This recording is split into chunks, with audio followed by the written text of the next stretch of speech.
Уважаемый Касым-Жомарт Кемелевич, мы, жители села Морток, обращаемся к вам.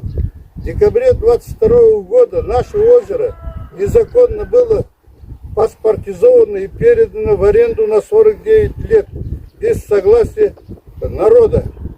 Несправедливое решение.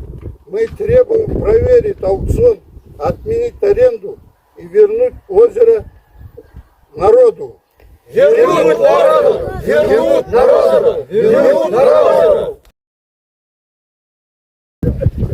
Құрметті біздің президентіміз Қасым-Жомарт Кемелұлы Тоқаев мырза, біз Мортық ауылының тұрғындары сізге үндеу жасаймыз.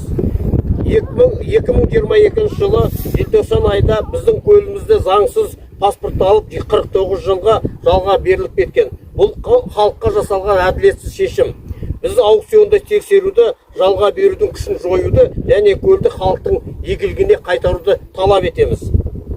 Талап етеміз.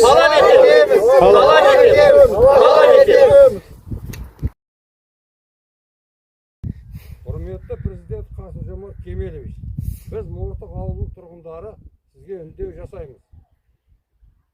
22 жылдың желтоқсан айында біздің көл заңсыз паспортталып 49 жылға жалға беріліп кетті. Бұл халыққа жасалған әділетсіз шешім. Біз сізден аукционда тексеруді, жалға беруді, жоюды, және көлді халық игілігіне қайтаруын талап етеміз.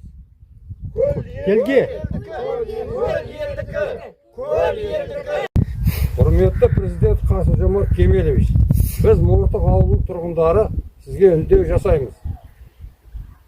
22 жылдың желтоқсан айында біздің көл заңсыз паспортталып 49 жылға жалға беріліп кетті. Бұл халыққа жасалған әділетсіз шешім. Біз сізден аукционда тексеруді, жалға беруді, жоюды, және көлді халық игілігіне қайтаруын талап етеміз. Көл елдікі!